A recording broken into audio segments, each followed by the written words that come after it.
എല്ലാവർക്കും അൽമൂസ് വീട്ടിലേക്ക് സ്വാഗതം. നമ്മൾ ചക്കയുടെ പൂഞ്ചെന്ന് പറയും, അതുകൊണ്ടൊരു ചക്കപ്പൂഞ്ച അവിയൽ വയ്ക്കാൻ പോവുകയാണ്. അതിൻ്റെ വീഡിയോ ആണ് ഗൈസ് കാണിക്കാൻ പോകുന്നത്. ഈ വീഡിയോ ആദ്യമായി കണ്ണൂരാണെങ്കിൽ ഷെയർ ചെയ്യുക, ലൈക്ക് ചെയ്യുക, സബ്സ്ക്രൈബ് ചെയ്യുക, അടുത്തുള്ള ബെല്ലൈക്കൺ കൂടി ടച്ച് ചെയ്യുക. എന്നാൽ നമുക്ക് വീഡിയോയിലേക്ക് പോകാം. ഗൈസ് വരൂ. അല്ല ഗൈസ്, ഉണ്ട് ചക്കപ്പൂഞ്ചൻ്റെ ഈ പരുവത്തിൽ കൊത്തി അരിഞ്ഞെടുക്കണം. അരിഞ്ഞെടുത്തതിന് ശേഷം ബാക്കി പണി. ഹലോ ഗൈസ്, അങ്ങനെ നമ്മൾ ചക്കപ്പൂഞ്ഞെല്ലാം അരിഞ്ഞെടുത്തിട്ടുണ്ട്.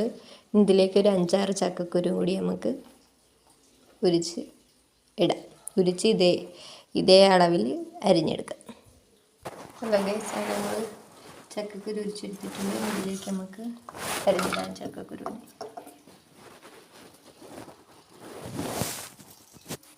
ഹലോ ഗൈസ്, അങ്ങനെ നമ്മൾ ചക്കക്കുരും ചക്കപ്പൂഞ്ഞോട് അരിഞ്ഞ് വെച്ചിട്ടുണ്ട്. ഇനി ഞാൻ കുക്കറിലാണ് 2 വിസിൽ വേവിപ്പിക്കുന്നത്. അന്നേരത്തേക്ക് പെട്ടെന്ന് വെന്ത് കിട്ടും. ഇനി നമുക്ക് കുക്കറിലിട്ട് ശകല ഉപ്പും തുള്ളി വെള്ളം ഒഴിച്ച് വേവിച്ചെടുക്കാം. ഹലോ ഗൈസ്, കുക്കർ എടുത്തിട്ടുണ്ട്. ഞാൻ അതിലേക്ക് ചക്കപ്പൂഞ്ഞിടാം. ചക്കക്കുരും കൂടി വെച്ച് വെക്കുന്നത്.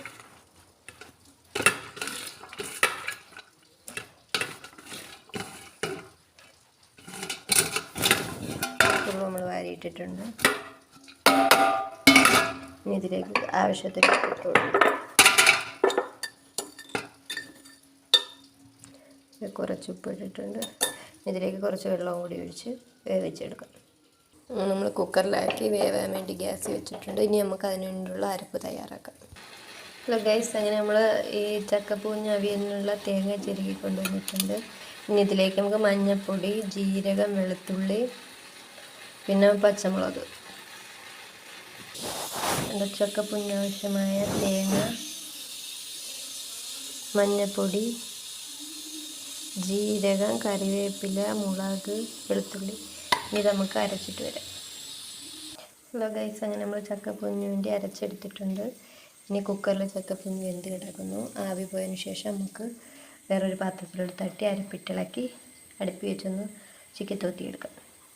ഹലോ ഗൈസ്, അങ്ങനെ നമ്മൾ ചക്കക്കുരു നല്ലപോലെ വെന്ത് കിട്ടിയിട്ടുണ്ട്. ഇനി ഒരു പാനിലോട്ടിട്ട് ഗ്യാസ് കത്തിച്ചിട്ടുണ്ട്. ഇനി അരപ്പ് അതിലേക്ക് നമുക്ക് ഇളക്കി കൊടുക്കാം. നല്ലപോലെ ഇളക്കിയെടുക്കാം.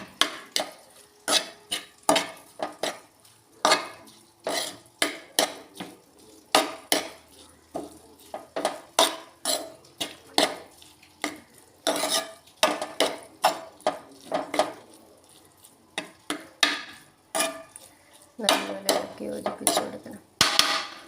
അരപ്പെല്ലാം എല്ലാ സ്ഥലത്തും പിടിക്കാൻ നല്ല ഭംഗിയായിട്ട് ഇളക്കി കൊടുക്കണം. ഇതിൻ്റെ വെള്ളമൊക്കെ നല്ലപോലെ പറ്റി വരുമ്പോഴത്തേക്ക് ശകലം പച്ച വെളിച്ചെണ്ണ ഒഴിച്ച് നമുക്ക് ഇറക്കാം. എന്നിട്ട് കാണാം. ഓക്കെ. പിന്നെ ഗൈസ്, ഇതിലേക്ക് നമുക്ക് ഒരു കാര്യം കൂടെ ആഡ് ചെയ്യാനുണ്ട്. അതായത് ഗരം മസാല.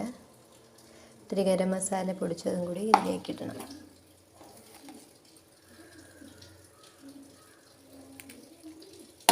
നല്ലപോലെ ഒന്ന് ഇളക്കി കൊടുക്കണം. അതിന് ശേഷം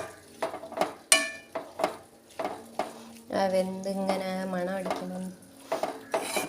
പ്രത്യേക ഒരു തരം മണമാണ് വരുന്നത് ഗൈസ്. ഇനി ചെറുതായിട്ടൊന്ന് നമുക്ക് അടച്ചു വെച്ച് കൊടുക്കാം. ഗൈസ്, അങ്ങനെ നമ്മളെ ചക്കപ്പൂഞ്ഞ് അവിയൽ ഇവിടെ റെഡി ആയിട്ടുണ്ട്. എല്ലാവരും വീട്ടിൽ ട്രൈ ചെയ്ത് നോക്കുക. ഞാൻ ഇതിൽ പച്ച വെളിച്ചെണ്ണയും കരിയാപ്പില ഇട്ടായിരുന്നു. എല്ലാവരും വീട്ടിൽ ട്രൈ ചെയ്ത് നോക്കുക. ഈ വീഡിയോ എല്ലാവർക്കും ഇഷ്ടമായിരുന്നു. അടുത്ത വീഡിയോയിൽ വീണ്ടും കാണാം. ബൈ.